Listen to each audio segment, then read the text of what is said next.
Metod yang kedua, jenis seni, jenis tarian, jenis lagu, muzik, makan, minum.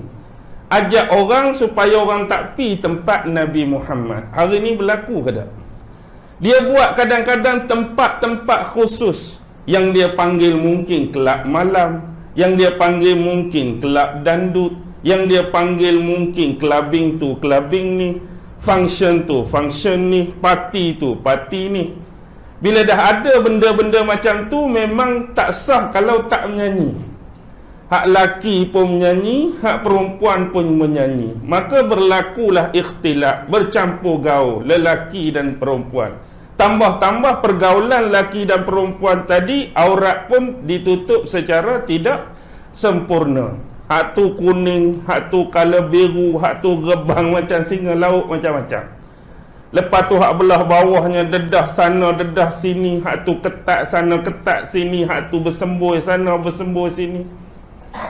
Lepas tu makan-makan, minum-minum.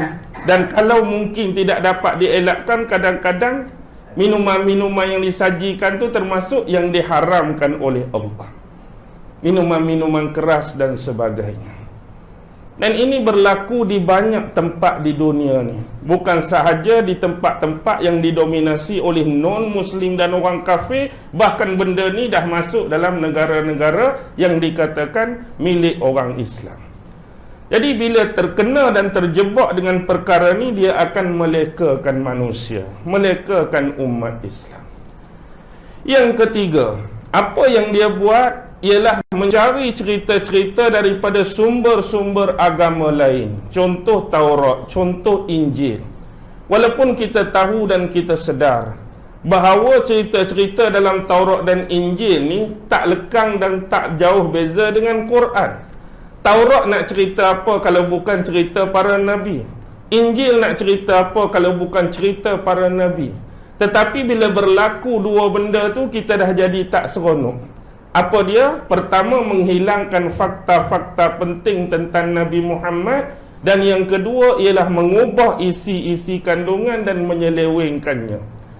Sebab tu kadang-kadang ada hukum-hukum yang sebelum ni halal, tiba-tiba sanggup diharamkan oleh mereka. Ada yang sebelum ni Allah haram benda tu, mereka menghalalkan pula benda tadi. Jadi mereka menjual agama ni dengan harga yang murah. Tambahan pula, kita tahu dulu ni orang yang boleh baca betul-betul kitab Taurat ialah robbai-robbai. Sebab Taurat ni turun bahasa Ibrani. Orang awam-awam biasa tak boleh nak baca kitab tu. Berbeza kita hari ni Quran. Semua orang Islam boleh baca Quran. Orang tak boleh nak tipu. Sebab semua orang hari-hari baca Quran. Kalau kita nak tipu mana-mana ayat, kita nak menyeleweng mana-mana ayat, orang dengan cepat dan pantas dapat kesan. Oi, orang lain pun baca juga ustaz, orang lain pun kaji juga, orang lain pun tengok juga. Hang nak bohong pun agak-agak lah. Orang cepat detect. Tapi hak ni hak boleh bacanya ulama-ulama, orang awam biasa tak baca. Jadi bila mari tanya hukum apa-apa pun ikut keluar mulut dia lah.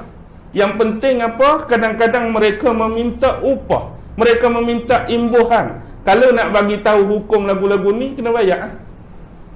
Kalau nak tahu cerita sekian, kena bayar. Jadi mereka menggunakan agama berpandukan kitab tadi sebagai habuan keduniaan bagi mereka.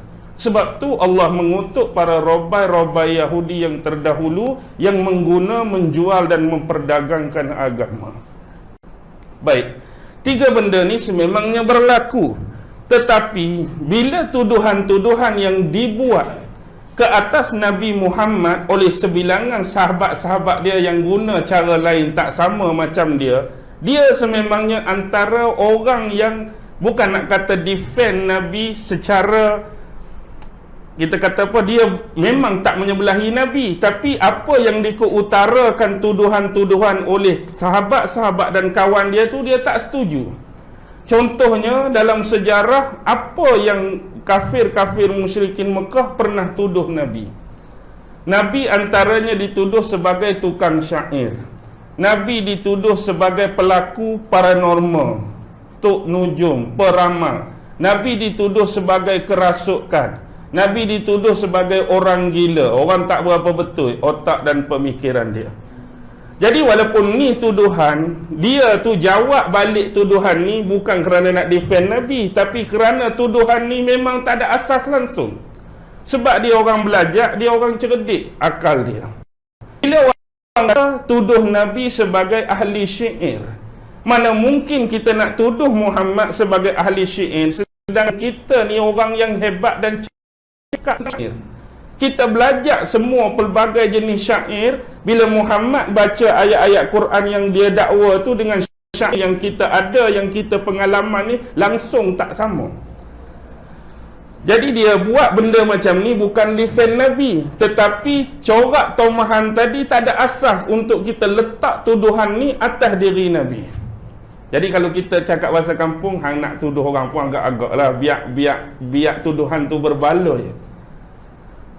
Ni semua orang dapat kesan, ahli syair dapat kesan, orang yang hebat syair dapat kesan bahawa hak Muhammad datang langsung berbeza, langsung tak sama. Kalau nak kata dia dukun, nak kata dia peramal, nak kata dia ahli sihir, kita tahu bacaan-bacaan dan mantra orang sihir, orang Tok Bomo ni lagu mana. Kita pun kenali sahabat-sahabat di kalangan Tok Bomo. Kalau dia bomo, macam ni bacaan dia. Kalau dia baca mantra, macam ni mantra dia. Tiba-tiba Muhammad mari baca Quran, langsung tak sama. Macam mana nak tuduh dia sebagai dukun, peramal dan sebagainya. Tapi nak tuduh dia kerasukan, dia pi Gua Hira sebagaimana tuduhan-tuduhan orang-orang Yahudi, tuduhan orang Kristian. Orang Yahudi dan Kristian tuduh apa? Yang datang pada Nabi itu bukan malaikat Jibril. Biasanya kalau orang duduk dalam gua ni, dalam gua tu siapa duduk?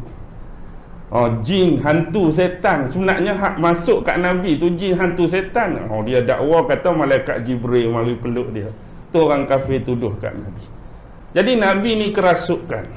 Jadi hak bacaan dia, ayat-ayat dia ni sebenarnya bukan daripada Allah, tapi dari setan kononnya.